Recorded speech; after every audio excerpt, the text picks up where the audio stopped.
1. NASCAR charters. Will 2311 and Front Row get them back? 2. NASCAR vs 2311 and Front Row, the battle for charter status explained. 3. NASCAR teams 2311 and Front Row fight for charters, legal battle explained. 1. NASCAR charters. Will 2311 and Front Row get them back? In a shocking turn of events, NASCAR fans are left wondering if 2311 Racing and Front Row Motorsports, FIM, will lose their charters permanently. This isn't just a technicality, it's a potential death knell for two of the sport's most prominent teams. But here's where it gets controversial: the legal battle over whether these teams even owned their charters in the first place. It's a situation that's left many scratching their heads. Picture this: two of NASCAR's heavyweights, 2311 and FIM, heading into the Dover Motor Speedway weekend with 3 open cars each. It's a stark contrast to the usual hustle and bustle of their garages. The teams are in a legal tug-of-war over charter ownership, a dispute that stems from their refusal to sign the latest agreement. While they've been granted temporary reprieve through preliminary injunctions, that doesn't guarantee ownership. And this is the part most people miss: the question of the charters they bought from Stewart-Haas Racing last year. Do they own those outright, or are those also in limbo? It's a tangled web of legalities that even NASCAR insiders are struggling to untangle. Bob Pockrass of Fox Sports put it best on Kevin Harvick's Happy Hour podcast, describing the situation as complicated. So, will 2311 and FIM get their charters back? The answer lies in the outcome of their lawsuit and the court's decision. It feels like a long shot, but the teams are hoping for a favorable ruling that would allow them to retain their charters. A decision could come any day now, and NASCAR has already accused the teams of falsifying evidence. It's a high-stakes game that could redefine the future of these teams. What do you think? Is NASCAR right to challenge the team's claims, or is this a case of overreach? Share your thoughts in the comments below. The racing world is watching closely, and every opinion counts. 2. NASCAR vs 2311 and Front Row, the battle for charter status explained. Imagine a fierce battle unfolding behind closed doors, where the fate of NASCAR teams hangs in the balance. NASCAR has just fired back in court, refusing to budge on its stance regarding 2311 Racing and Front Row Motorsports' requests for temporary restraining orders to compete as chartered teams. But here's where it gets controversial: NASCAR claims there's no logical basis for granting these teams the orders they seek. In its court filings, NASCAR accused 2311 Racing and Front Row Motorsports of fabricating evidence of harm during their previous attempt to secure a preliminary injunction. This isn't the first time these teams have sought judicial intervention.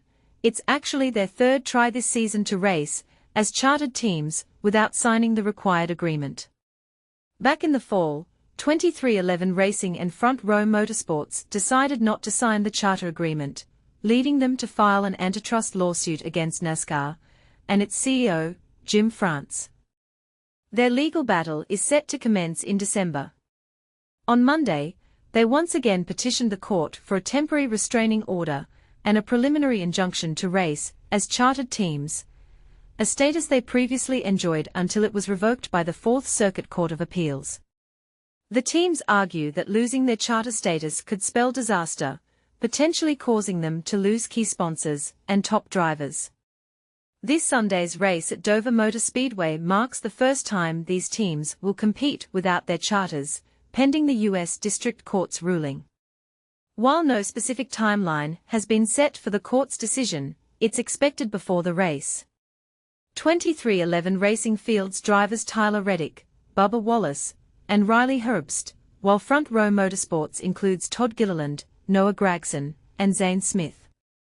Holding a charter ensures a team a starting position in every race, though this isn't an issue this weekend at Dover, as only 37 cars are entered instead of the usual 40.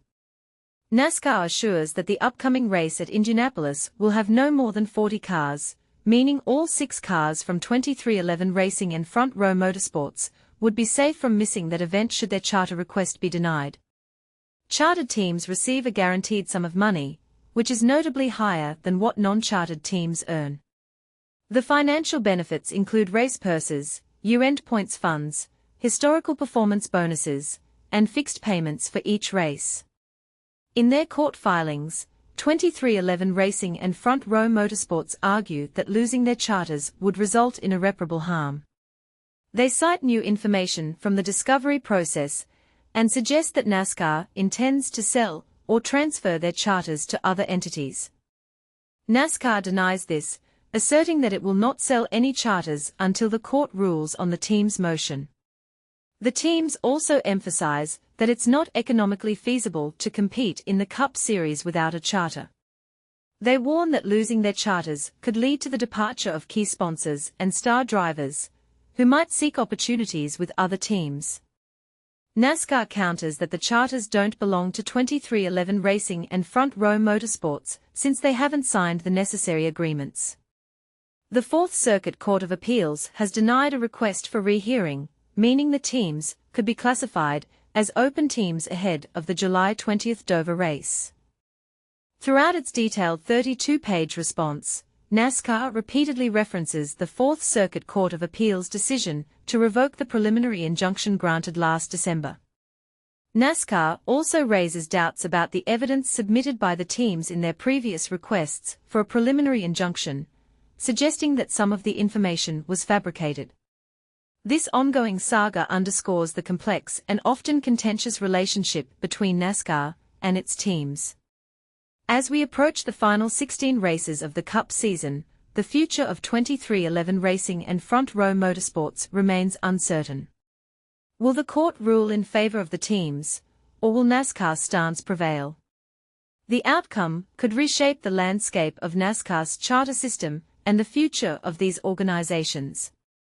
What do you think? Should NASCAR grant these teams their charters, or does their lack of agreement pose a significant threat to the integrity of the series?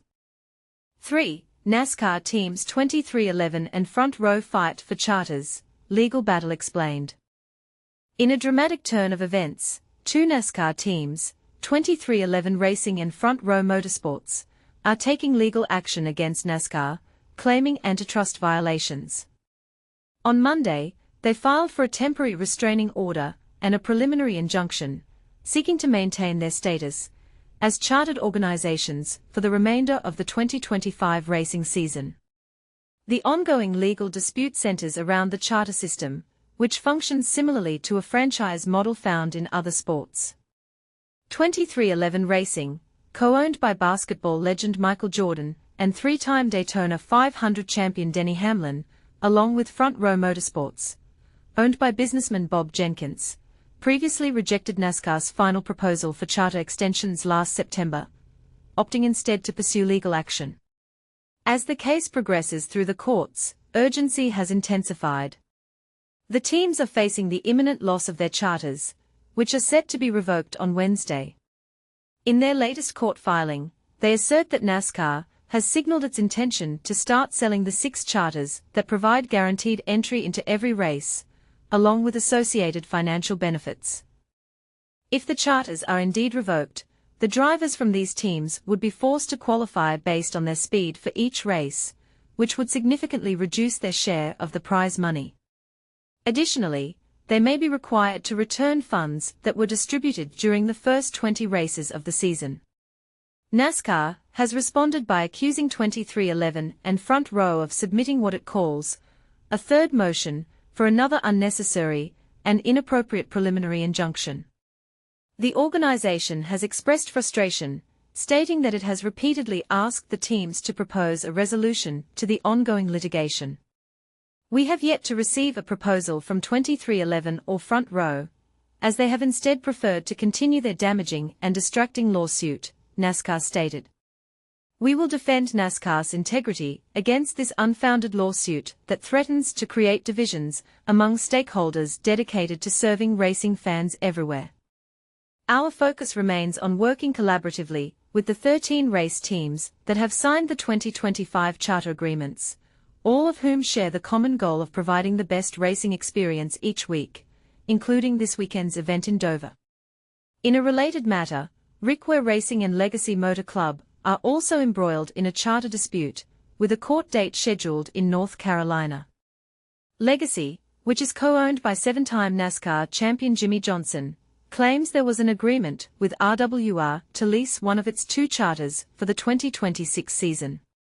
However, RWR argues that the agreement was intended for 2027 and has already secured a contract with RFK Racing to lease a charter for the upcoming season.